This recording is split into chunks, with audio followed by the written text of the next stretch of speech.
안녕하세요, 목사님.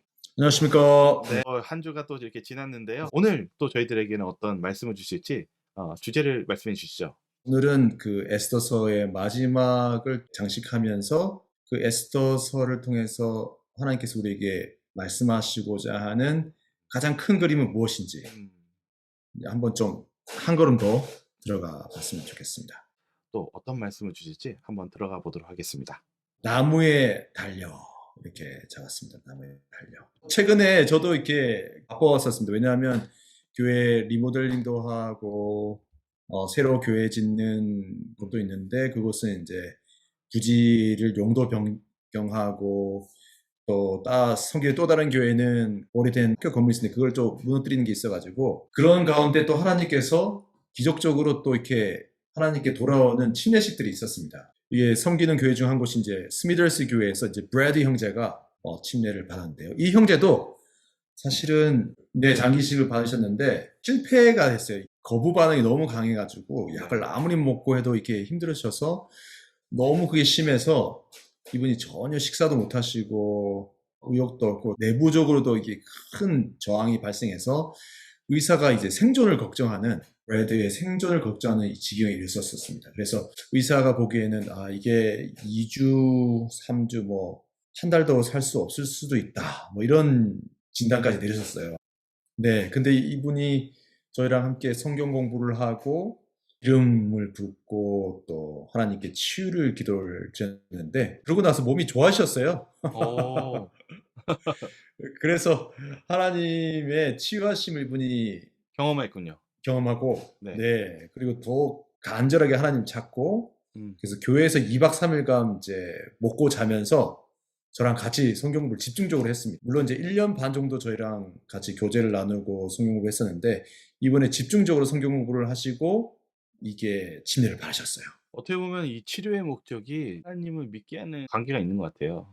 그렇습니다. 그렇습니다. 그래서 저도 느끼는 것이 이게 기존에 하나님을 신실히 믿는 분들에게보다는 하나님을 믿지 않거나 이렇게 무신론하신 자들 이런 분들이 예수 그리스도를 믿고 받아들일 수 있도록 하나님께서 특별히 이렇게 치유의 은사를 그분들에게 치유의 선물을 베풀어 주시는구나. 이걸 계속 느끼고 있습니다. 그리고 이제 또 다른 한 분인데 이게 사진의 중앙에 계신 우리 분이신데 이분 유대인이세요. 아, 3년 정도 이분을 방문하고 성경 공부를 드렸었는데 이분이 침례를 굉장히 주저하셨거든요. 안식일도 신실하게 지키시고 유대인이시니까 매번 안식일 예배도 참석하시고 하나님께 찬양 드리고 또 성경도 공부하시고 다 받아들이셨는데 예수님을 나의 개인의 구주로 받아들이고 그분과 함께 죽음과 부활을 경험하는 침례식을 하는 것에 대해서 주저함이 있으셨어요, 이분도. 근데 이분이 결심을 하셨어요. 결국 침례를 받기로 결심하시고 근데 또 이분도 병에 걸리셨어요. 갑자기 희귀한 질병이 걸리셔서 온몸이 붓고 배가 붓고 아이고. 그리고 발에서 물이 막 흘러나와요. 식사도 못 하시고 그래서 가면 바닥이 다 젖어 있어요. 집이 계속 발에서 물이 흘러나와가지고 그리고 발은 코끼리 발처럼 부어있고 그래서 의사 8분이 함께 이렇게 진료를 하셨는데도 특별히 이렇게 차도도 없고 원인도 정확히 밝혀지지 않고 근데 이분이 이제는 하나님께 내 마음을 바쳐야지 이제는 죽음을 준비해야지 하면서 침례를 받으셨어요. 근데 침례를 받고 나서 이분이 하나님께 기도를 드렸는데 그 다음날부터 몸이 다시 정상적으로 돌아오셔가지고 아멘이네요. 아멘입니다. 하나님의 아멘입니다. 치유가 함께 하신 게 맞네요. 네네. 저희가 이분이 배가 엄청 불러있고 배를 손만 대도 아프시고 아무것도 못 드시고 그러셨는데 그때 기름을 바르고 이분께 기도를 드렸거든요. 네. 그랬더니 이분이 배가 다시 정상적으로 돌아가고 하나님께서 또 치유를 해주시더라고요. 이거를 보면서 하나님께서는 특별히 이렇게 믿지 않는 자, 하나님을 아직 구주로 받아들임에 있어서 이성적으로는 어느 정도 이해하지만 그 마음을 들이지 않고 결심하기에 주저하는 분들에게 이런 치유의 은사를 통해서 하나님께 들어오게 하는구나. 이런 거를 최근에 많이 경험을 했습니다. 그래서 우리가 믿음을 가지고 병든 자를 위해서 예수 그리스도 이름으로 치유를 간구하고 그것이 이루어질 것을 믿을 때에 하나님께서 그 놀라운 일들을 또 이루어질 것을 이렇게 경험하고 또 믿습니다. 오늘은 제목이 나무의 달려입니다. 나무의 달려. 네. 지난 시간 팍스 아메리카나 미국 중심 세계 질서가 가지고 오는 평화의 시대에 우리가 살고 있다고 말씀드렸는데요. 이 에스더서가 끝나고 다루게 될 두 라이벌의 몰락 예언 연구 시리즈인데 네. 1991년을 기점으로 미국을 중심으로 한 세계 패권이 완성이 됐습니다. 바로 소련의 붕괴와 그리고 일본이 버블이 터지면서 경제적으로 추락하면서 미국은 정치, 사회, 군사적으로 소련을 누르고 또 가파르게 쫓아오고 있었던 경제적 라이벌 일본을 누르는 계기가 됐습니다. 결국은 그래서 모든 것들을 취하게 되네요. 그렇습니다. 경제력, 군사력, 국제 정치력 이 모든 것에서 팍스 아메리카나 미국 주도의 평화가 힘의 균형이 이루어지기 시작했는데요. 근데 최근에 헨리 키신저가 아주 중요한 인터뷰를 했습니다. 우리가 잘 알고 있는 The Economist. 이 매거진에서 뭐라고 했냐면 미국과 중국이 서로 공존하는 법을 배우지 못한다면 늦어도 10년 안에 우리는 세계 3차 대전을 맞이하게 될 것이다. 아, 너무 이런 충격적인 말을 했습니다. 말인데요. 네, 우리 헨리 키신저 같은 경우는 소위 말해서 국무장관이죠. 실제적인 행정과 국제사회 관계를 총괄하는 사람인데 사실 키신저가 지금 팍스 아메리카나, 지금 미국의 세계 패권을 디자인하는 데 있어서 가장 중요한 역할을 했던 사람 중에 한 사람입니다. 그러면 이 부분을 좀 잘 알겠네요. 그렇습니다. 그래서 우리가 이것에 대해서 뭐 제가 정치적으로 옳다 그러다 누구 편을 들었는데 이런 말씀을 드리는 것이 아니라 이것이 무엇이냐면 미국이라는 나라가 우리가 계시록 13장을 통해서 그리고 다니엘 11장을 통해서 두 번째 짐승 다니엘 11장에 나오는 북방왕과 협력해서 세계를 군사적으로 정치적으로 또는 경제적으로 압박해 나갈 그리고 13장에서 보면 경제적으로 사고 파는 것을 통제하면서 세계 패권을 첫째 짐승의 경배를 위해서 사용하게 되는 것을 알고 있죠. 근데 왜 세계 패권 국가인 미국이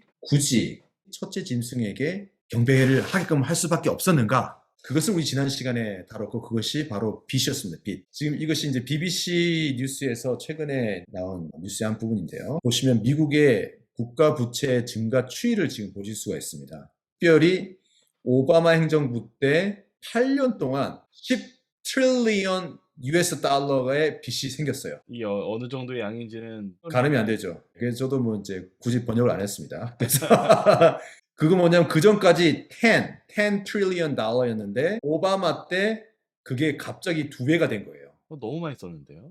그렇죠. 근데 트럼프 대통령 같은 경우는 이거 봐봐라 오바마가 나라 먹었다 하면서 내가 빚을 다 갚아버리겠다 했는데 어떻게 해요? 더 올라갔네요. 4년 동안 거의 7 트릴리언. 그러니까 오바마가 8년 동안 한 것을 더 빠르게 거의 70%를 채웠어요. 만약에 트럼프가 이런 수치로 쭉 갔다면 아마 8년에 자연스럽게 지금도 훨씬 빚이 많았겠죠. 그러니까 미국 공화당이든 민주당이든 진보 진영이든 보수 진영이든 상관없이 국가 부채가 기하급수적으로 불어나고 있다는 것입니다. 근데 그게 왜 그러냐? 미국이 제국이기 때문에 그렇습니다. 제국. 미국이 제국, 세계를 경제, 사회, 문화, 군사적으로 통제하고 이끌어 나가는 제국이기 때문에 경제적으로는 빚을 더 많이 확장할 수밖에 없는 구조예요. 그것을 우리가 알아야 됩니다. 그래서 모든 제국은 결국 망했죠. 망했어요. 제국은 다 망했습니다. 망했죠. 근데 미국은 망할까 안 망할까? 결론부터 말씀드리면 미국은 망할 뻔할 수 있지만 망하지 않는다는 것입니다. 왜? 성경이 미국은 어찌 보면 마지막 제국으로 가르치고 있기 때문에 그렇습니다. 마지막 제국으로서 해야 할 일이 있는 거예요.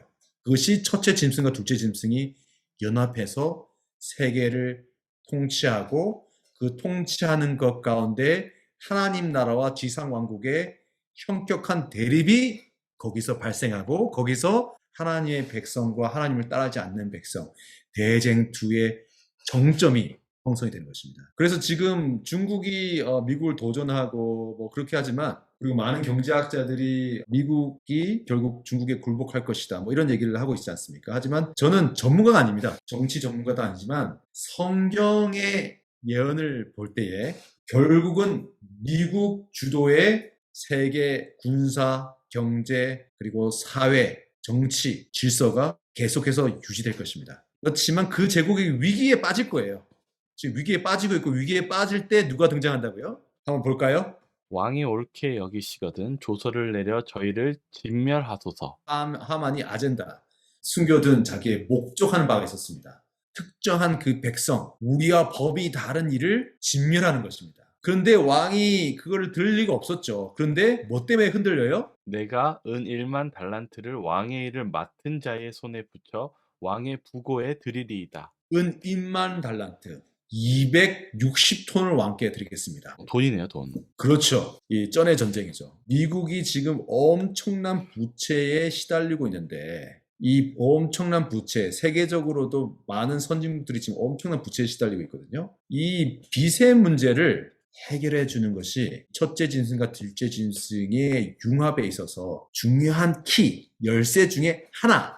이게 전체가 아니라 하나가 될 수 있다는 것을 우리가 한번 살펴봤습니다. 이 은 1만 달러트가 얼마나 막대한 돈인지는 잠시 후에 이거 내기를 하다가 또 한번 지난주에 다뤘지만 조금 더 다뤄보겠습니다. 네. 이게 뭐냐? 이게 바로 당시 페르시아 제국의 평화를 위한 황제, 왕의 어쩔 수 없는 선택이었다는 거죠. 그것처럼 지금 세계 기후변화, 그리고 식량 위기, 인구 문제, 세계 분쟁, 거기에 우리의 가장 중요한 먹고 사는 문제가 달린 이 경제가 엄청난 빚에 의해서 국가 존립이 어려워지는 그 모든 위기가 패키지로 다가올 때 세계 평화를 위해서 잘못된 결정을 할 수 있다는 것입니다. 생존 앞에서는 이성이 중요한 게 아니라 본능이 중요한 거죠. 우리가 그렇게 요즘 많이 얘기하고 있는 인권, 인간의 존중, 이런 것들은 다 사라지고 희생양을 통해서 평화를 얻기 원할 겁니다. 그래서 예수님이 뭐라고 했어요? 평화롭다, 평화롭다, 평화롭다. 어떻게 해요? 갑자기 멸망이 닥쳐오는 것입니다. 왜냐하면 거짓 평화이기 때문에.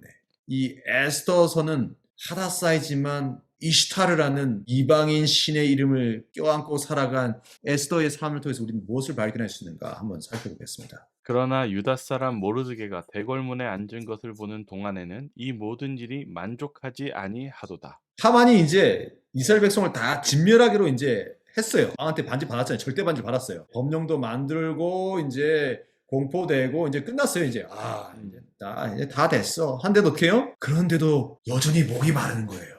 하만이. 짐승의 특징이에요. 욕심쟁이에요.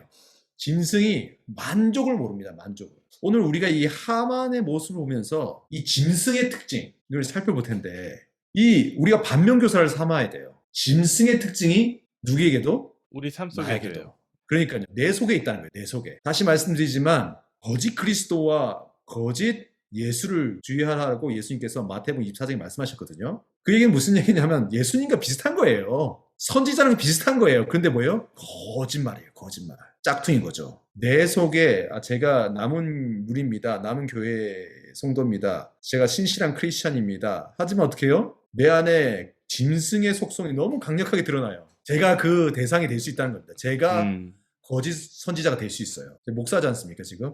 제가 거짓 선지자일 수 있어요. 그러니까 순간순간 거짓 선지자가 되기도 합니다. 그러니까 저를 믿지 마시고 예수님을 믿어야 되는 거예요. 그러니까 우리가 아무리 하나님 말씀 전하지만 순간순간 우리가 방심하면 좀 잘못된 걸 전할 수도 있고 위험해질 수 있다는 걸 얘기하는 거죠. 그렇죠. 맞습니다. 근데 그 속성이 하만을 통해서 아주 적나라하게 드러나고 있어요. 우리 계속 한번 봐보죠. 네. 그 안에 세레스와 모든 친구가 이르되 우리가 보았던 것처럼 그 안에 세레스가 거의 무당에 가까운 역할을 하고 있죠. 보면. 그러니까 이 세레스를 통해서 자신이 믿는 신, 아마도 이제 바알이나 아스타롯이라든지 우리 구약 성경에 나왔던 가나안 지역에 있었던 이방 신들의 속성을 그대로 가지고 있었겠죠. 그 신앙을. 그리고 그 친구도 어찌 보면 이 종교적 성향이 강하죠. 그러니까 하만은 정치적인 인물이지만 엄청난 부를 갖고 있었던 경제 핵심 인물이었고 몸줄을 쥐고 있었고 또 동시에 어떻게 해요? 종교와 융합되어 있는 바벨론과 같은 특성을 갖고 있었다는 겁니다. 종교가 하나로 일치된 사람이었군요. 그렇습니다. 근데 어떻게 제안을 합니까? 하만의 이 책사들이 50규빗이나 높은 나무를 세우고 내일 왕에게 모르드게를 그 나무에 달기를 구하고 왕과 함께 즐거이 잔치에 나아가소서. 기들이 제시하는 거 보세요. 그러니까 하만이 이제 좀 있으면 걔 죽긴 죽을 텐데 아직도 더 빨리 죽이고 싶다는 거예요. 살아있으면 아직도 내가 만족이 안. 이 얼마나 극악한 잔인성이에요. 너무 잔인하고요. 형벌 자체 보니까 너무 흉악하네요. 그러니까 짐승의 특징이에요. 짐승의 본능에 충실한 거죠. 없애버리려고 싶은 거예요. 그러니까 뭐라고 해요? 그거 내려가가지고 나무 높이 세워가지고 그냥 거기다 달아버려. 그리고 나서 왕과 잔치를 해. 이렇게 하는 거예요. 우리 2차 세계대전 당시 에리 프롬이 늑대냐 양이냐 책이 있는데 한국어로 번역된지 모르겠어요.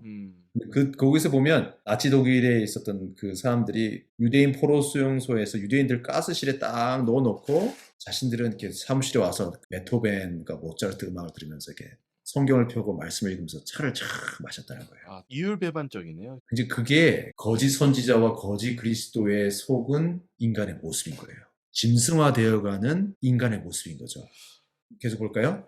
하만이 그 말을 선히 여기고 명하여 나무를 세우니라. 그러니까 하만의 귀에는 이런 얘기들이 어떻게 여겨지는 거예요? 선하다고. 선한 거예요. 선한 거예요. 그리고 명령해서 실제로 그걸 시행을 합니다. 그게 바로 다니엘 11장 마지막 11장 후반부 얘기고 계시록 13장 얘기고 그게 예수님 십자가 얘기인 거죠. 바로 이 나무를 세우는 것입니다. 나무를 세운다. 이 무슨 말인가? 영어에는 갤러스를 세운다고 했어요. 근데 거기 보면 히브리어를 보면 문자 그대로 나무예요. 나무를 세워라 라고 한 거예요. 문자 그대로. 그래서 한국어 성경은 사실은 좀 문자 그대로 번역한 거죠. 나무를 세우니라 했습니다. 그러면 당시 페르시아 제국에 있어서 나무를 세우는 건 무엇인가? 이 사진을 보시면 이게 18세기 네덜란드 암스테르담 지역에 살았던 유대인들이 토라, 구약 성경 책의 삽지로 넣어져 있었던 에스더서의 모습이에요. 하만이 만든 교수대 그림을 이렇게 그렸어요. 근데 이거는 어찌 보면 현대적인 당시 18세기 유럽의 이해를 바탕으로 이제 만든 거고요. 그 당시 고대 근동에 나무를 다는 것이 있었어요. 나무를 다는. 사람을 나무에 단다. 교수대에 다는 게 아니라 나무에 다는. 그게 뭐냐면 이제 고고학을 통해서 알 수 있는데 바로 이 라기스 전투. 유다 왕 히스기야 시대에 사네립이 침공을 했죠. 그때 아수르가 남겨놓은 전쟁 벽화에 전쟁 기록에 이렇게 나와 있습니다. 기록에 보면 이 아수르 병사들이 토성을 쌓아서 라기스 요새, 남방 유다의 라기스 요새를 침략하고 침공해서 허무는 장면이 나오고요. 그리고 여기 보시면 유대 병사들이 이렇게 나무에 어떻게 돼 있어요? 나무에 달렸어요. 이게 그 당시 고대 근동에서 나무에 다는 모습입니다. 나무를 세우면 이런 식으로 실제로 처형을 한 겁니다. 근데 여기서 에스더서와 관련되어 있는 한 사실을 알 수 있는데 이걸 한번 보시죠. 열왕기하 18장 14절부터 말씀입니다. 아수르 왕이 곧 은 300달란트와 금 30달란트를 정하여 유다 왕 히스기야로 내게 한지라. 네, 그래서 히스기야가 싸우지 맙시다. 전쟁하지 마세요. 말 잘 들으니까 그냥 돌아가세요. 이렇게 한 거예요. 그랬더니 아수르 왕 사네립이 어떻게 해요? 은 얼마요? 300달란트랑 금 30달란트. 30달란트를 내라. 그러면 내가 갈게. 한 거예요. 자, 그래서 히스기야 어떻게 했을까요? 히스기야가 이에 보시죠. 여호와의 정과 왕궁 곳간에 있는 은을 다 주었고 또 그때 유다 왕 히스기야가 여호와의 전 문의 금과 자기의 모든 기둥에 입힌 금을 벗겨 모두 아수르 왕에게 주었더라. 은 300달란트랑 300입니다. 300달란트. 그다음에 금 30달란트를 달라고 했더니 왕과 성전에 있는 모든 금, 은, 폐물을 입힌 것까지 다 긁어내서 줘야지 그 정도가 됐다는 거예요. 이게 우리가 가진 것 은 300달란트, 금 30달란트였어요. 그런데 하만이 아하수에르 왕에게 준다고 한 게 은 1만 달란트라는 것입니다. 300배. 그러니까 한 나라의 부에 은으로 추정되는 부의 300배 이상을 어떻게 해요? 하만이 한 방에 쏘았다는 겁니다. 그러니까 우리가 지금 생각하는 은 260톤도 엄청난 돈이지만 그 당시에 부로 여긴다면 엄청난 거예요. 나무를 세우다. 이것이 바로 문자적으로 사람을 나무에 꽂아서 올리는 당시의 잔인한 처형 방법이었다는 것입니다. 자, 그러면 우리가 그러면 이런 하만의 모습을 보면서 우리는 어떻게 하면 좋을까? 당시에 에스더는 지금 이런 상황을 직간접적으로 그리고 어떤 부분을 알지 못하고 있잖아요. 지금 어떻게 진행되고 있는지. 하지만 이 민족이 멸망을 당한다는 그 가까운 미래가 지금 막 기관차처럼 막 달려오고 있어요. 엄청난 압박감이 있었겠죠. 그럴 때 결국은 믿음이 필요하죠. 우리가 영적 이스라엘인데 사실 이스라엘이란 말뜻 속에는 엘이 하나님이고 네. 그러니까 이샤 이스라엘이란 말 속에 하나님이 뭔가를 계속해서 열심히 보존하고 일하시고 지켜주시고 기관차처럼 계속해서 달려나가고 추진한다. 어려움과 역경이 있지만 계속해서 전진한다. 이런 뜻도 있어요. 사실은. 네. 이스라엘이라는 말 속에. 그러니까 우리의 구원을 위해서 밤낮 주무시지도 않으시고 졸지도 않으시고 자신의 창조의 능력을 우리의 구원을 위해서 사용하시는 그 놀라우신 하나님의 일하시는 하나님을 이제 에스더스에서 볼 수 있다는 거죠. 그러니까 야곱이 속이는 자에서 이스라엘로 이름을 바꿨는데 사실은 야곱이 구원받게 하기 위해서 하나님이 끊임없이 야곱을 물고 늘리셨잖아요. 어찌 보면 이스라엘이라는 이름을 가진 것은 사실 야곱의 승리가 아니라 하나님의 승리인 거예요. 하나님의 승리. 이스라엘 민족은 태생적으로 뭘 보게 되어 있는 거예요? 하나님의 승리를 보게 되어 있는 거예요. 뭐만 한다면? 하나님을 믿는다면. 그럼 한번 보시죠. 이 밤에 왕이 잠이 오지 아니하므로. 왕이 잠을 못 자고 있는 거예요. 계속된 페르시아 전쟁과 큰 전쟁에서 패한 이후로 그 후유증도 있었겠고 하만이 제시한 것을 자기가 막지 못하고 그 돈 때문에 반지를 빼준 것이 좀 양심이 가책에 느껴질 수도 있었을 거고 여러 가지 고민 때문에 잠을 못 주신 거죠. 그렇죠? 한번 계속 읽어볼까요? 명하여 역대일기를 가져다가 자기 앞에서 읽히더니 그게 잠이 안 오니까 어떡해요? 왕 이제 페르시아 실록 역사를 일대기를 가서 읽으라고 한 거죠. 그래서 네. 쫙 읽고 있는데 그 속에 기록하기를 문지킨 왕의 두 넷이 빅다나와 데레스카 아하수에로 왕을 모살하려 하는 것을 모르드게가 고발하였다 하였는지라. 근데 하필 모르드게가 네. 자기 생명을 구해준 얘기를 왕이 딱 들은 거죠. 이런 일이 있었던가? 이렇게 된 거죠. 근데 우리 지난 시간에 우리 배웠지만 에스더가 왕비가 되고 나서 얼마 지나지 않아서 이런 모반 사건이 있었고 모르드게가 그것을 듣고 에스더에게 알려서 암살을 막았죠. 어찌 보면 이스라엘의 독립을 위한다면 우리가 민족주의적으로 접근한다면 그냥 왕이 죽게끔 내두고 국가가 혼란한 틈을 타서 민족의 독립을 꾀하는 것이 더 적절한 접근일 수도 있었죠. 그런데 모르드게는 왕의 목숨을 살리는 쪽으로 접근을 한 거죠. 충신으로서. 그런데 그렇게 좋은 일을 했는데 그 다음 바로 일어난 게 뭐냐면 모르드게가 상을 받은 게 아니라 누가 상을 받았어요? 하만이 받은 거예요. 하만이. 성경 그 일 후에라고 했어요. 그 사건 후에 하만이 국무총리가 된 거예요. 그러니까 왕이 어떻게 해요? 왕이 가로되 이 일을 위하여 모든 존귀와 관작을 모르드게에게 베풀었느냐? 시신이 대답하되 아무것도 베풀지 아니하였나이다. 왕의 생명을 구했어요. 그래서 내가 뭐 해줬어? 모르드게한테 하니까 어떻게 해요? 아무것도 아무것도 안 해줬는데 이렇게 된 거예요. 무엇이라? 내가 아무것도 안 해줬다고? 자, 이게 뭘까요? 이게 우리가 사실 우리가 다 알 수가 없어요. 지금 막 악이 이기는 것처럼 보이고 선이 지는 것처럼 보이고 세계가 막 점점 악해지고 다 나락으로 떨어지고 교회도 망하는 것처럼 보이고 뭐 다 이렇게 생각하는데 그건 뭐냐면 자꾸 사람이 뭘 하고 있는지를 너무 집중해서 보고 있기 때문에 그렇습니다. 근데 이 자꾸 우리가 에스더를 더 집중해서 보면서 뭘 보아야 된다고요? 이스라엘. 하나님, 우리의 하나님이 뭘 하고 계신지를 자꾸 보는 거예요. 그래서 왕이 뭐라고 합니까? 왕이 가로되 누가 뜰에 있느냐? 이게 뭔가? 이 질문 이후에 누가 나타나나요? 하만이 나타나요. 하만이. 왜 하필 유다 민족을 진멸하라는 법령이 내려지고 나서 얼마 있지 않아서 하만이 그걸 참지 못하고 왕을 이 모르드게를 죽여버려야지 하고 다시 점을 쳐가지고 무당 와이프한테 이 조언을 얻어가지고 그래 내일 이렇게 장터에서 죽여야지 하고 딱 한 거예요. 아마 네. 하만이 잠을 못 잤을 것입니다. 흥분해서. 네. 모르드게를 죽일 생각에. 이게 무서운 정신인데 악한 세력과 선한 세력이 지금 만나는 느낌 같다는 생각이 드네요. 우리 그거를 지금 목사님 바로 포인트를 잡으셨어요. 근데 이게 지금 뭐예요? 랑데비 만나고 있는 거예요. 이게. 우리 다니엘 10장을 가야 돼요. 다니엘 10장. 볼까요? 그가 이르되 다니엘아 두려워하지 말라. 내가 깨달으려 하여 내 하나님 앞에 스스로 겸비케 하기로 결심하던 첫날부터 내 말이 들으신 바 되었으므로 내가 내 말로 인하여 왔느니라. 그런데 바사국 군이 21일 동안 나를 막았으므로 내가 거기 바사국 왕들과 함께 머물러 있더니 군장 중 하나 미가엘이 와서 나를 도와주므로. 네, 저희가 2년 정도 전에 이 말씀 함께 연구했었는데 바로 가브리엘이 다니엘에게 오면서 뭐라고요? 내가 바로 오려고 했는데 바사국군 프린스인데 왕자죠, 왕자. 음.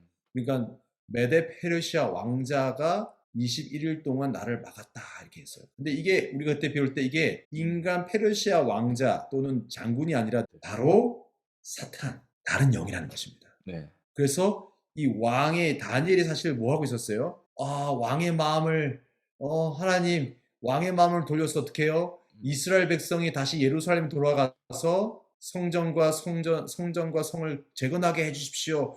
예레미야 70년 예언이 이제 맞춰갑니다. 때가 되었습니다. 예언을 성취해 주십시오라고 기도하고 있었던 거죠. 네. 그런데 어떻게 해요? 천사가 그 예언의 성취를 위해서 뭘 하는 건가? 바로 왕의 마음을 하나님의 그 예언대로 돌려놓는 작업을 하고 있었고 동시에 사탄은 어떻게 해요? 막는 거네. 그걸 못하게 막고 있었다는 것입니다. 이게 뭐냐? 대쟁투예요, 대쟁투. 바로 왕을 중앙에 놓고 예수 그리스도와 사단이 충돌하고 있는 거예요.